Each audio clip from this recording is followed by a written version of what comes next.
No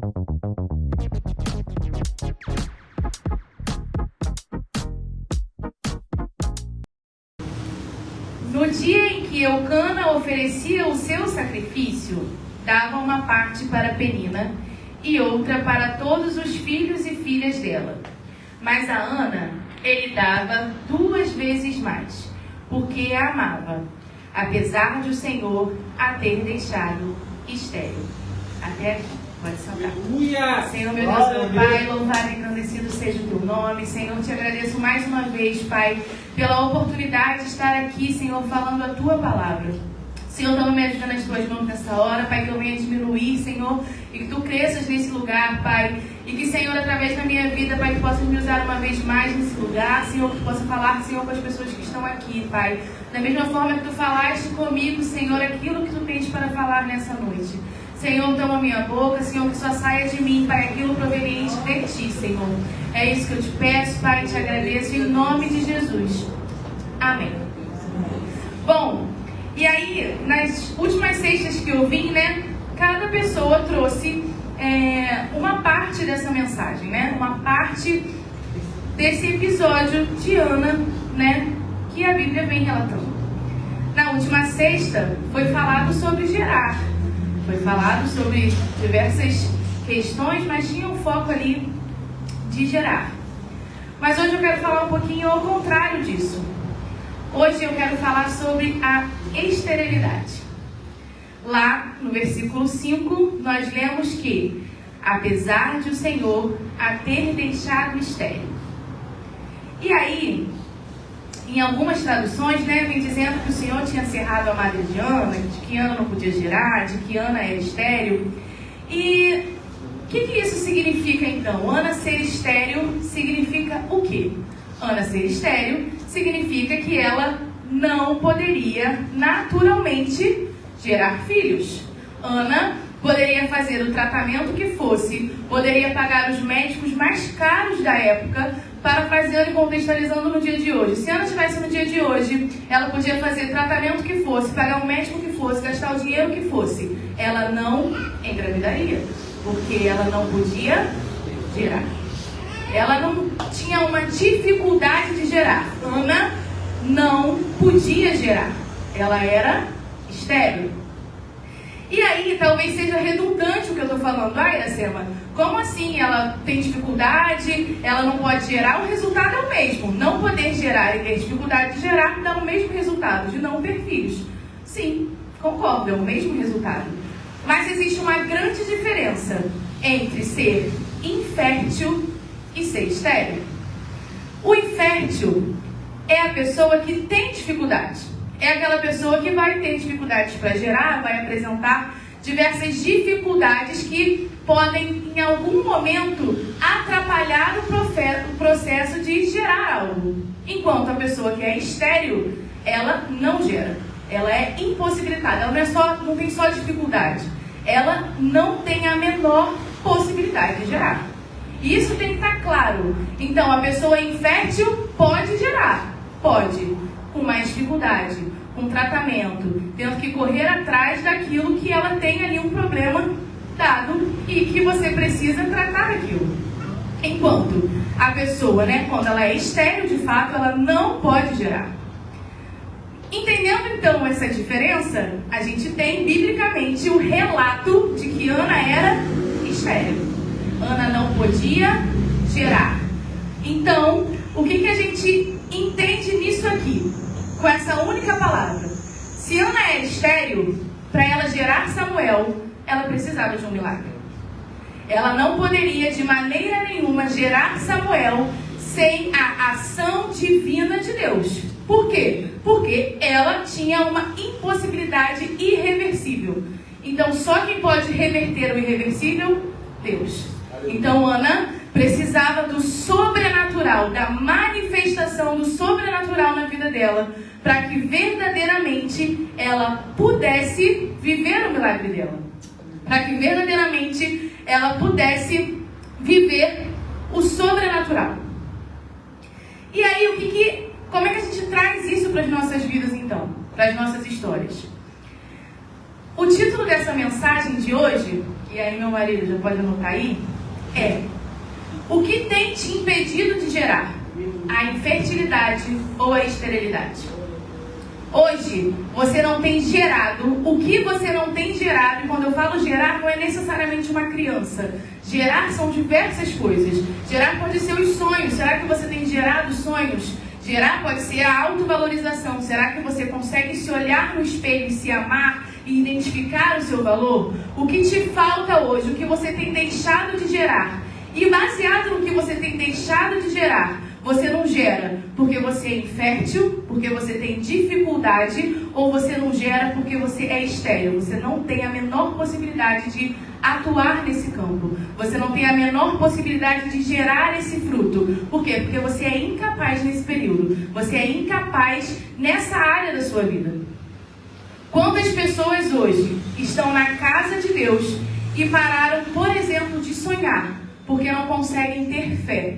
Porque tem uma fé frágil, uma fé que basicamente é abalável por qualquer tempestade que surja na vida delas. Quantas pessoas não conseguem ter intimidade e comunhão com Deus no seu dia a dia? Simplesmente porque não conseguem manter uma constância. Porque gerar intimidade e comunhão requer contato, requer responsabilidade. E muitas das vezes a gente acaba deixando isso de lado. Quantas pessoas têm dificuldades de gerar e desenvolver os frutos do Espírito Santo? O amor, a longanimidade, gerar. Ah, Iracema, mas o fruto do Espírito Santo é quando a gente tem o Espírito Santo dentro de nós. Mas ele tem que ter espaço para gerar o fruto. Porque não adianta vir aqui, como bem já foi falado no culto de hoje, não adianta vir aqui, falar bonito, cantar bonito, fazer tantas coisas. Mas o principal, que é gerar fruto, você não está gerando. Quando você tem que amar, você não ama. Quando você tem que ser longânimo com seu irmão, você não consegue ser. E aí, o que tem te impedido de gerar? Será que você tem sido infértil? Ou será que de fato tem algo ali que só Deus pode tratar, que é a sua esterilidade? Hoje, nós estamos num contexto social onde nós precisamos rotineiramente da validação e do reconhecimento de terceiros. Como assim? Nós temos dificuldades, basicamente, de reconhecer e enxergar o nosso próprio valor. Ah, não, eu não tenho isso. Ah, isso não acontece comigo. Como é que a gente vê essa dificuldade de enxergar o nosso próprio valor explicitamente? Quando a gente tem falas dentro de um ambiente de igreja ou dentro de um ambiente secular mesmo. Frases do tipo: nossa, fulano passou do meu lado hoje e nem me cumprimentou. Caramba, o pastor olha assim do meu lado e nem virou a cara, nem falou comigo, virou a cara.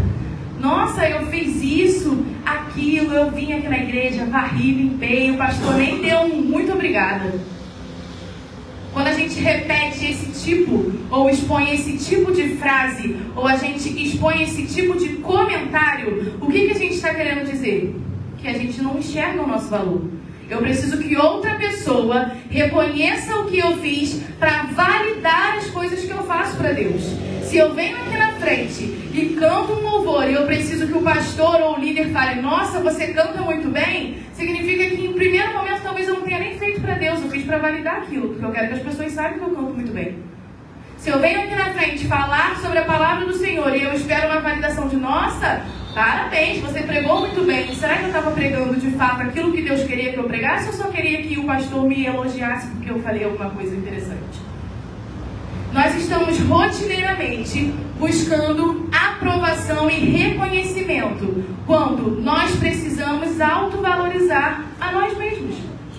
Se eu sou templo do Espírito Santo e eu sou usado pelo Espírito Santo na casa dele, eu não preciso que o meu líder, que o meu pastor vire para mim e fale: parabéns, você está fazendo tudo certinho.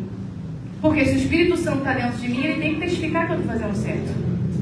Se eu tenho o Espírito Santo dentro do meu coração, eu não preciso que o pastor bata nas minhas costas e fale: parabéns, continua assim.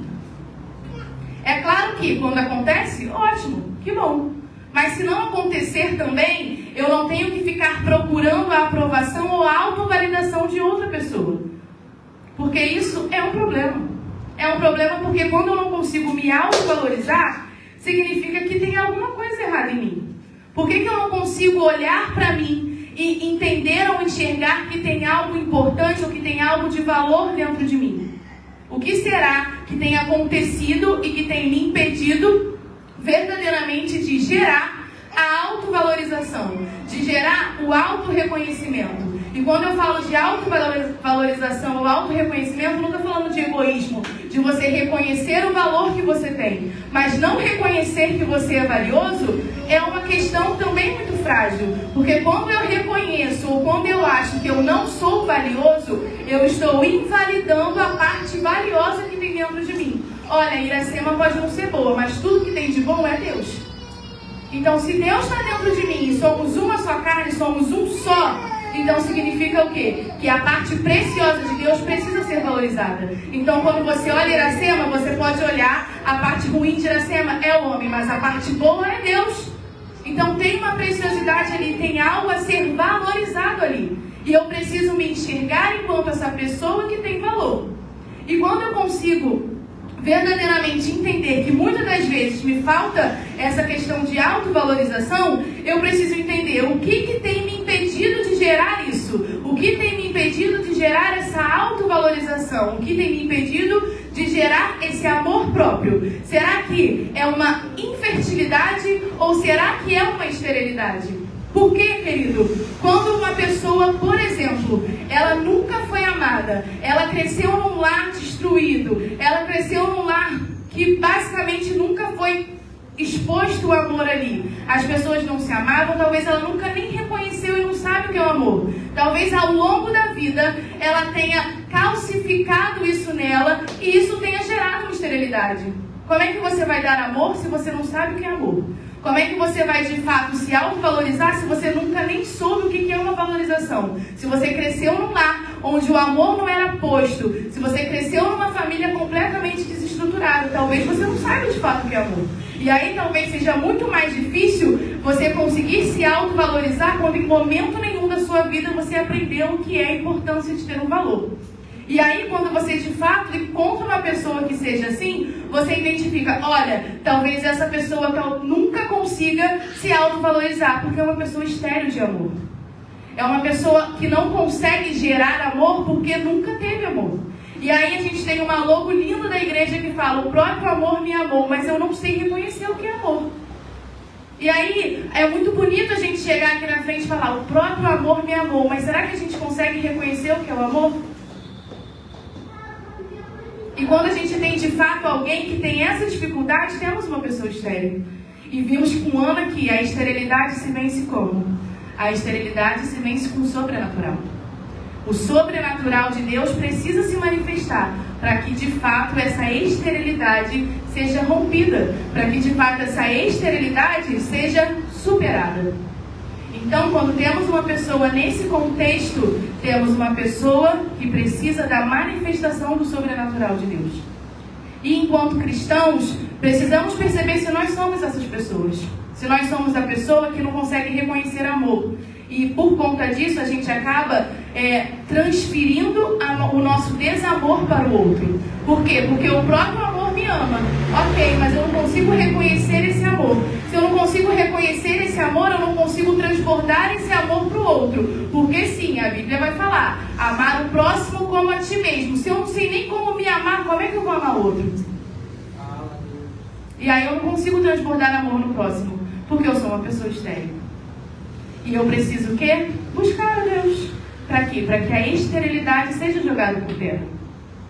Mas talvez você não seja essa pessoa. Talvez você seja a pessoa que fala, não, eu consigo amar, eu cresci num lar estruturado, eu sei o que é amor, eu sou amado, eu amo outras pessoas, mas contudo, entretanto, eu não consigo me valorizar. Quando eu olho no espelho, eu enxergo uma pessoa pequena, eu enxergo uma pessoa muitas das vezes ali, a última, no cantinho, aquela pessoa que ninguém olha, que ninguém valoriza, mas eu sei o que é amor. Mas ainda assim eu me sinto desvalorizado. E aí o que você precisa? Você precisa buscar o tratamento, porque você é infértil.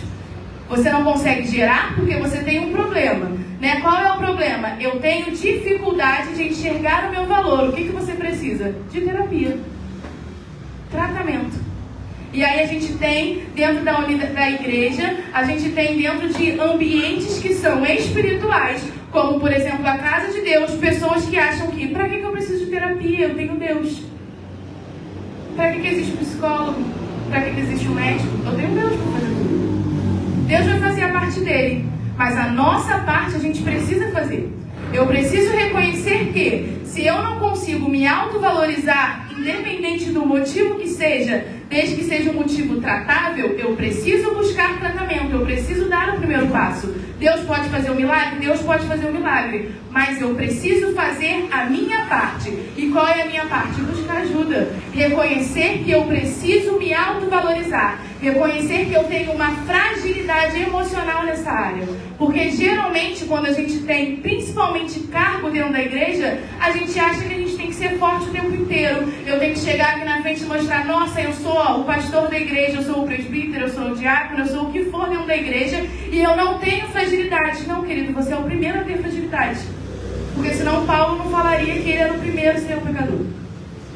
Nós somos frágeis, nós temos as nossas fragilidades. O que nos torna diferentes das outras pessoas é que a gente tem que bater no peito e falar, eu sou frágil sim, mas eu estou buscando melhorar.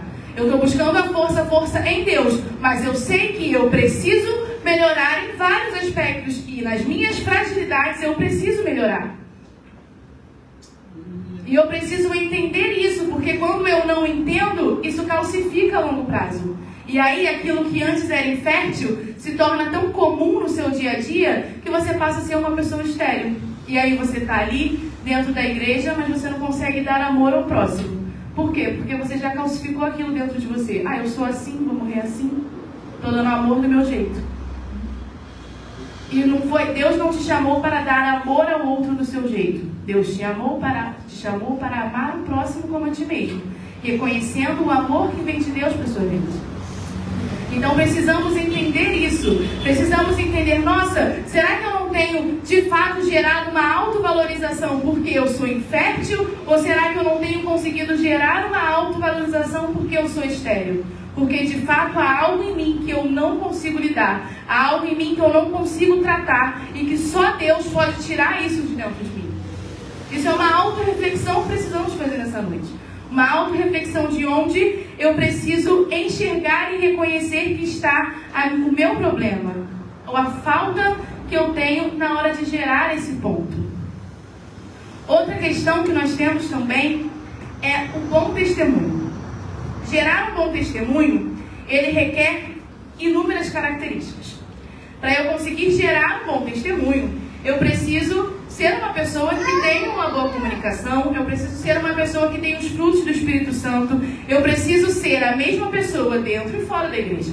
Porque gerar bom testemunho aqui dentro é fácil. E lá fora? E dentre N características que a gente precisa para de fato gerar um bom testemunho, eu quero falar sobre uma delas, que é a comunicação. Gerar um bom testemunho requer uma comunicação efetiva. E quando eu falo de comunicação, eu não falo só de comunicação verbal, o que eu falo, mas a forma como eu me comporto, né? Muitas das vezes, estamos na igreja e aí entra alguém diferente. A gente pode não falar nada, mas a nossa forma de se expressar modifica. Muitas das vezes você não precisa falar nada, mas a sua cara está ali nítida de como você está entendendo aquela situação. E aí, precisamos entender que a nossa comunicação ela é extremamente importante para o nosso bom testemunho. Lá em Lucas 6,45 vai falar que a boca fala o que o coração está cheio. Se o seu coração está cheio de mágoas e de feridas, você vai expor as suas mágoas e feridas com as suas atitudes. Se o seu coração está cheio de coisas boas, você vai expressar coisas boas. E aí talvez você fale, mas eu sou cristão, meu coração está cheio de Jesus. Se meu coração está cheio de Jesus, eu estou expondo Jesus o tempo inteiro. Glória a Deus. Mas se você então está com o coração cheio de Jesus, eu tenho certeza que você não usa a sua boca para ferir outro irmão. Que você não usa a sua boca para fazer fofoca. Que você não usa a sua boca na hora da raiva para xingar o motorista que te cortou. Porque você está cheio de Jesus. E se a boca está cheia de Jesus, a boca fala, porque o coração está cheio. Se o coração está cheio, né? O coração está cheio de Jesus, então eu não estou ferindo ninguém. Estou aqui de boa, a pessoa veio aqui, me xingou, fez o que foi. Deus te abençoe, vai com Jesus. Porque eu estou com o coração cheio de Jesus. E se eu tenho que dar um bom testemunho e a minha comunicação tem que ser efetiva, então significa que eu não vou usar a minha boca para amaldiçoar ninguém. Eu não vou usar a minha boca para ferir ninguém. Por quê? Porque eu tenho o coração cheio de Jesus. E será que verdadeiramente nós temos conseguido gerar uma boa comunicação? Será que verdadeiramente nós temos conseguido gerar uma atitude e um comportamento onde pessoas não são feridas através da gente? Porque nós estamos no meio de uma campanha que diz: mães de joelho, filhos de pé. E aí a mãe está lá de joelho, ora, o filho fica de pé. E aí a mãe levanta, abre a boca e derruba o filho. Eita Deus! Por quê? Porque a comunicação não é efetiva. Porque orar não é que seja fácil, mas a parte fácil é orar. Mas e o comportamento e o testemunho que eu dou na minha casa? Porque eu posso ficar 10 horas, 20 horas, posso ficar 7 cultos orando para o meu filho ficar de pé. Mas quando o meu filho fica de pé, eu viro para ele e falo: olha, você não vai dar em nada. Olha, você não é ninguém. Olha, você só me dá trabalho. Olha isso, olha aquilo. E aí o que acontece com o bendito? Cai de novo. E aí você vai ficar mais 7 cultos orando para ele ficar de pé. E quando você vai mudar a sua língua? Porque é a comunicação. É o bom testemunho. E aí, de fato, não é que não adianta. Acho que não adianta é uma palavra muito forte. Mas até quando a gente vai ficar nessa de hora e a gente mesmo coloca as pessoas para fora? A gente ora para as pessoas entrarem na igreja e a gente coloca as pessoas para fora. A gente ora para as pessoas virem para a igreja e a gente coloca as pessoas para fora. Quando a gente vai, de fato, olhar para dentro de nós mesmos e perguntar: olha, a minha comunicação está bem ruim. Mas está ruim por quê? Porque eu não consigo gerar uma comunicação boa. Porque eu sou infértil ou porque eu sou estéril? Porque uma pessoa que tem uma comunicação estéril é uma pessoa que muito provavelmente foi silenciada ao longo da vida. Ah, eu cresci numa família onde ninguém me dava voz. Eu cresci num ambiente onde ninguém me dava voz. E aí você vai ali, ó, matutando aquilo dentro de você. E é um monte de trauma. E você está na igreja e teu altar de dor está lá, cheio de trauma. E você está: ai, glória a Deus, aleluia, Deus me trata. Mas o tratamento não é feito. Porque aquilo calcifica dentro de você. E aí você está ali o tempo inteiro adorando, mas o seu quartinho da dor está lá fechado. Porque você não deixa Deus entrar. E aí você se torna estéril na comunicação. E aí você está dentro da igreja, adorando, louvando e tudo mais, e sua casa está em ruína. Você está dentro da igreja, adorando, louvando, mas no seu trabalho você não é testemunho. Você está dentro da igreja, adorando e louvando, e por onde você passa as pessoas falam: não é possível, aquela pessoa ali tem um jeito meio estranho. Aquele ali, ó, é brabo. Não fala com ele, não. É brabo? Como assim é brabo? Eu jurava que um dos frutos do Espírito Santo era a mansidão. Não dá para ser bravo e ser manso. Não dá para agir de forma inconsistente fora da igreja e super consistente dentro. A gente precisa pregar o que a gente vive. A gente precisa testemunhar o que a gente vive. E a gente precisa testemunhar em tempo e fora de tempo, dentro da igreja, fora da igreja. E aí? Será que nós somos estéreis ou nós somos inférteis quando se trata da nossa comunicação? Porque o estéril, ele é uma pessoa que ele não consegue se comunicar. É dele. É uma pessoa que vai estar sempre ferindo o outro, mas ele nem percebe que feriu. É uma coisa tão incrível quando a pessoa já calcificou essa forma de falar, que a pessoa, você já fala: cuidado, fulano é assim mesmo, não liga pro que ele fala, não. E fulano ali, às vezes dá um mole, fala de um jeito errado, mas não liga, não. Não. Ora por ele então, para Deus quebrar essa esterilidade da comunicação, porque não é para ser assim. Não é pra gente estar na igreja, não, fulano tem esse jeito assim, fala que toda a vida às vezes fere os outros, mas calma, ele é assim mesmo, a gente só tem que estar com o coração blindado. Será mesmo que sou eu que tenho que estar com o coração blindado? Só? Ou será que a gente precisa reconhecer as nossas limitações e fragilidades e entender que, olha, se eu não sei falar com meu irmão, eu preciso que Deus trabalhe no meu coração. Eu preciso que Deus me ajude a me transformar para eu não ser a pessoa que todo mundo tem que tomar cuidado quando for falar comigo. Porque alguma coisa tem de errado. Por que as pessoas têm que tomar cuidado para falar comigo? Porque eu tenho ferido pessoas. E muitas das vezes foi falado nesse púlpito que pessoas feridas ferem. Pessoas feridas ferem, pessoas curadas curam. Então, se você é um cristão e você precisa falar do amor de Deus para outras pessoas, você precisa ser uma pessoa curada. Porque ninguém está vindo aqui na igreja para ferir ninguém. Ninguém entra na igreja procurando ser ferido. As pessoas entram por essas portas procurando um refúgio, um refrigério. Elas não procuram alguém que vai cuspir todos os seus traumas e ansiedades e questões em cima delas. Se eu preciso, em algum momento, chegar aqui na igreja e cuspir os meus traumas e expor para uma outra pessoa que está chegando as minhas feridas, entenda, não é para a pessoa que está chegando agora. Tem líder na igreja capacitado para isso, gabinete pastoral, para você expor as suas queixas, para você expor as suas fragilidades e para, quiçá, o líder te ajudar. Não é cuspindo em quem entra, não é ferindo quem precisa de ajuda. Ah, mas eu também preciso de ajuda. Amém. Então, não procura ajuda com aquela pessoa que ainda está se fortificando. Procura ajuda com a pessoa que está ali te liderando. Porque se você está num ambiente onde você tem líderes e você frequenta um ambiente que você diz que Deus te colocou nesse ambiente, então você precisa entender que os líderes que estão ali foram direcionados por Deus. Ah, mas eu não gosto daquele pastor. Então procura outra igreja. Porque se você não consegue entrar na sua igreja e você não consegue identificar o seu pastor como uma liderança, então você não está no lugar certo. Você não pode ser pastoreado por alguém que você não confia.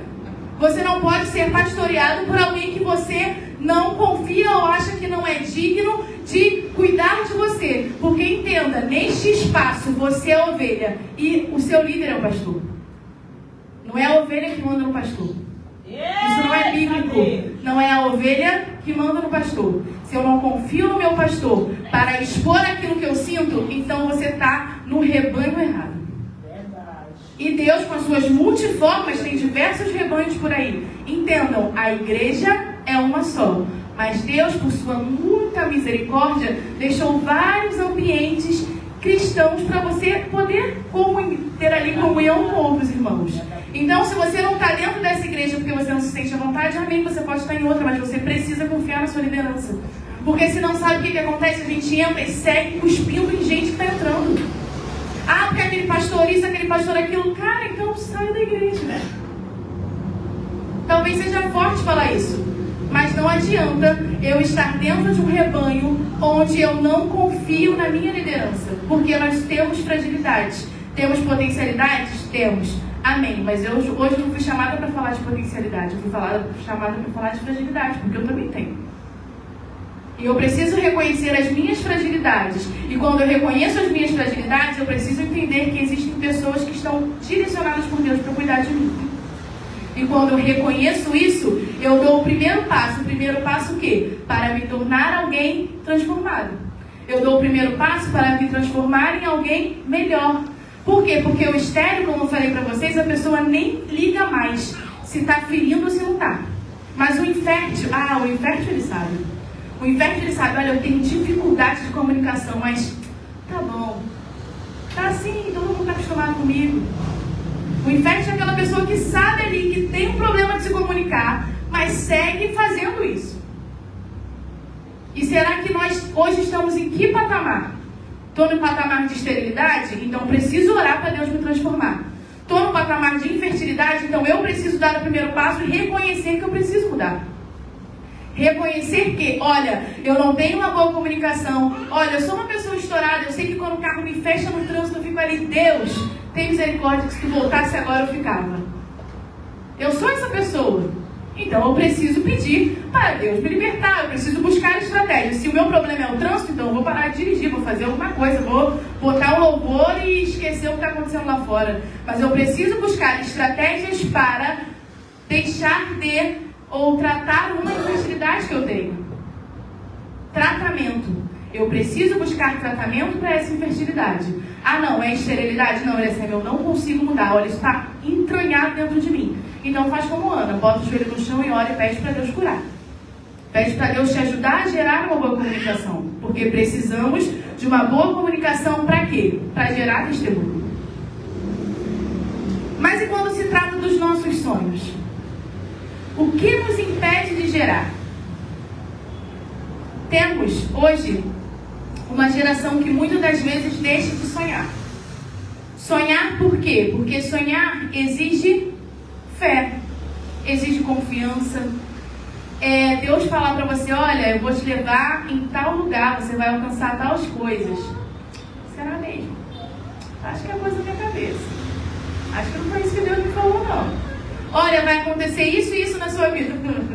Tá de brincadeira, né? Não é possível. E muitas das vezes Deus tem dado sonhos pra gente. E nós não temos sonhado os sonhos de Deus. A Bíblia vai dizer que tudo que a gente pedir é a Deus, né? Tudo que a gente pedir a Jesus em nome de Deus, se estivermos com Ele vai nos dar. Olha, imagina isso. Você tá ali, ó, alicerçado com Deus. Você vira para Ele, Deus, eu quero isso. Seja por isso, meu filho. Estamos aqui em uma só ligação. Os sonhos que você sonha, sou eu que te dou.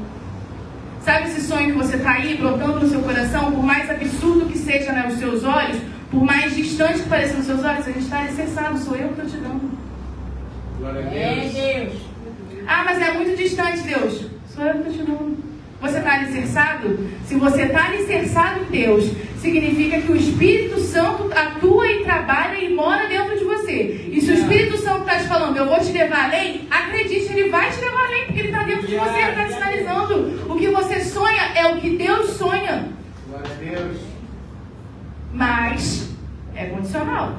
Eu preciso estar alicerçado em Deus. Porque ele não é um gênio da lâmpada que eu vou chegar, hoje eu quero isso, hoje eu quero aquilo, hoje eu quero aquilo outro. Não. Você está alicerçado nele. E mediante a isso, alicerçado nele, você pede o que quiser, que ele vai te dar. Porque quando você está alicerçado nele, você vai pedir aquilo que ele colocou no seu coração. Você vai pedir aquilo que ele sonhou para você. Porque é sobre isso que a Bíblia fala. Mas muitas das vezes, nós estamos inférteis nessa área. Por quê? Porque a nossa falta de fé, ou a nossa fé frágil, ela nos coloca numa posição de infertilidade. Mas por que infertilidade?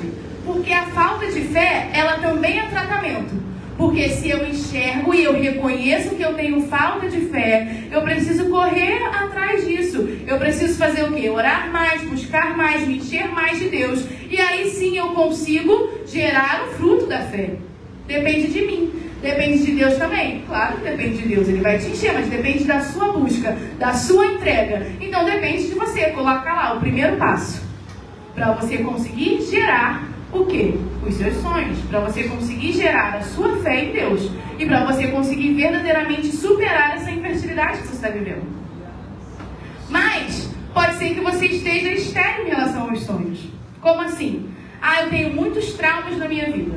Eu tenho N traumas, e aí ao longo dos meus traumas, eu percebi que nada acontece de bom na minha vida. Então, Deus pode falar o que for, mas eu não consigo acreditar mais, porque eu estou desacreditado. Estou desacreditado dos meus sonhos, então estou desacreditado que alguma coisa pode dar certo para mim. É culpa sua? Não, talvez você tenha vivido um trauma tão intenso que fez você questionar quem você é, quem Deus é, e você pode até estar aqui dentro da igreja, muito mais por religiosidade, porque você gosta de frequentar esse espaço, do que porque você verdadeiramente acredita que Deus tem poder de transformar a sua história.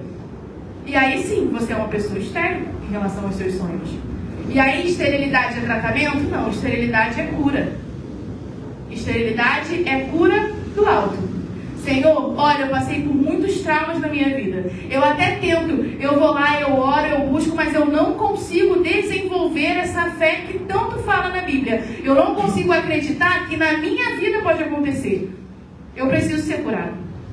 Eu preciso ser curado de traumas que eu ainda não me curei, mas eu acho que eu fui curado. Porque tem coisas que a gente coloca ali debaixo do tapete porque a gente não quer lidar. O que a gente precisa entender, agora falando como enfermeira, né? O que a gente precisa entender é que para tratar uma ferida, eu preciso abrir a ferida. Eu preciso mexer na ferida. Às vezes colocar ali uma cobertura, às vezes colocar uma pomada, vai arder, vai doer, mas vai estimular o quê? O processo de cicatrização cicatrização vai estimular o processo de cura. O tecido que está morto vai ser retirado e um novo tecido vai se formar ali. Quando eu enxergo e eu entendo que eu tenho traumas antigos, que eu preciso lidar, eu estou falando o quê? Deus, olha, eu tenho esse trauma aqui. Eu sei que vai doer quando o Senhor mexer. Vai doer, vai talvez trazer memórias que você não queira relembrar mais. Vai trazer talvez na sua mente, ou vai fazer você ter sentimentos e sensações que você não queria mais sentir, mas que você precisa lidar e superar e tratar. Por quê? Porque quando eu olho para a ferida cicatrizada, eu até vejo a cicatriz ali, mas a dor que vem com a cicatriz eu não sinto mais. Aleluia. Mas a cicatriz continua. Então, como uma reflexão para você nessa noite, você que, quando eu falo dessa questão de gerações, você falou, não, Deus, é para mim, eu acho que tem traumas que eu preciso vencer. Que você possa refletir nessa noite sobre esses traumas. Traz a memória. Ah, olha, aconteceu isso e isso aqui comigo. Quando você pensa nisso, te dói? Se te dói, é porque não cicatrizou. E o problema da ferida que não cicatriza é que ela cresce. E sabe o que acontece quando a ferida cresce? Ela vai se espalhando pela região ao redor. E vai aumentando, aumentando. Eu não sei se vocês já viram aqueles pacientes que vão no posto de saúde, que tem aquelas lesões enormes. Sabe quanto tempo tem aquelas lesões? Tem lesão que tem 10 anos, 12 anos. Vocês acham que começou assim, daquele tamanho? A maioria delas começou pequenininha. E abre, e abre, e abre, e abre, porque não foram tratadas. E talvez até tenha tentado tratar, mas aí não deu certo, e aí a pessoa vai desistindo e acha que não vai fechar nunca mais. Talvez seja isso, talvez você tenha tentado tratar. Eu tentei tratar aquele trauma, mas não deu certo. Vida que segue, deixa ele ali quietinho. Mas ele cresce, e cresce, e cresce. E a longo prazo isso dá um problema, porque generaliza. E aí você de fato vira uma pessoa estéril, porque você não acredita que nada mais pode acontecer na sua vida. Por quê? Porque se eu tenho aquela dor ali e Deus não conseguiu nem curar esse trauma, que está outra coisa. Se Deus não fez nem aquilo na minha vida, por que Ele vai fazer outra coisa? Se Deus não evitou que eu passasse por aquele trauma, quem garante que Ele vai fazer outra coisa por mim? Porque uma pessoa traumatizada, que não é curada, ela sempre vai se perguntar, tá, mas por que eu passei por isso? Ah, por que eu passei por isso? Ah, mas Deus deixou eu passar por isso. Ah, mas Deus deixou eu passar por isso. Pra que você passou por isso? Não é o porquê você passou. Pra quê? Passei por aquilo porque hoje eu posso chegar aqui e falar, olha, eu passei por isso, mas eu não morri, glória a Deus por isso. Olha, eu passei por isso, mas eu estou aqui e posso te falar, se eu passei, você vai conseguir passar também. Eu não morri naquela prova. Não se trata do porquê você passou, se trata do pra quê. Pra que você passou? Porque talvez hoje tenham pessoas que estejam morrendo espiritualmente, você pode chegar para essas pessoas e falar, olha, eu já tive problema em relação a esse assunto, eu já passei por isso, mas glória a Deus, eu consegui superar. Hoje eu estou aqui, hoje eu estou de pé. E você também pode estar. Porque se Deus me curou, se Deus fez na minha vida, Ele também pode fazer na sua. Então não é por que a gente passa, é para que a gente passa. Então, fica na nossa reflexão justamente isso. O que tem nos impedido de gerar? A infertilidade ou a esterilidade?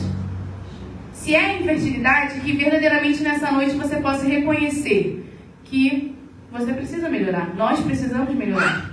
E que a partir disso a gente consiga buscar o tratamento adequado que a gente precisa. Se é fazer uma terapia, que você faça uma terapia. Se é buscar estratégias de superação para determinado trauma, que você busque estratégias de superação para determinado trauma. Mas que você pare de colocar as coisas debaixo do tapete. Porque tapete não é lugar de guardar nada. Tapete só serve para cobrir o chão. Não é para ficar botando as coisas embaixo. Se tem alguma coisa que de fato te magoa ou que tenha te traumatizado ao longo da sua vida, é dar o primeiro passo para Deus. Eu preciso de tratamento. E sozinho eu não consigo. Eu preciso de tratamento, eu preciso buscar ajuda. Porque quando eu não busco ajuda, eu contamino o ambiente que eu estou. Quando eu não busco ajuda, eu transfiro a minha dor para o outro. Ou seja, uma pessoa ferida que fere outras pessoas. E nós não fomos chamados para ferir ninguém. Nós não fomos chamados para amaldiçoar ninguém. Quando eu não me trato, como eu falei, a mãe dobra o joelho e ora. E o filho fica de pé. E quando a mãe levanta, o filho cai. Porque ela não está tratada. Porque aquele ambiente ainda é um ambiente opressor para aquela pessoa. Mas, se for esterilidade o nosso problema, que a gente consiga ter forças para falar: Deus, eu preciso ser curado. Eu preciso ser curado dessa esterilidade. Eu preciso ser curado de coisas que talvez eu nem saiba que eu faça, mas eu faço. Porque as pessoas me contam, as pessoas me falam. Eu sou aquela pessoa ali que está no canto, que estou sempre alfinetando todo mundo. Eu sou aquela pessoa que estou ali sempre com uma palavra dura. Então, se eu não consigo enxergar onde é a área que eu preciso tratar, então que o Senhor possa me curar.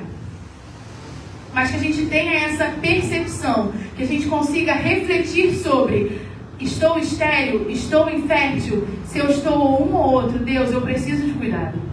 Por quê? Porque biblicamente, quando a gente se coloca diante de Deus e a gente expõe aquilo que a gente sente, o milagre acontece. Ana se ajoelhou e clamou pelo milagre dela, e o milagre dela aconteceu. Aleluia. O primeiro passo a gente precisa dar. E qual é o primeiro passo? Reconhecer.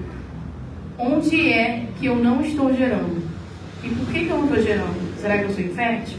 Será que só depende de mim? Para o sobrenatural acontecer? Ou será que de fato eu preciso de uma cura e Deus precisa me libertar? Enfim, é sobre isso. Eu agradeço a minha oportunidade.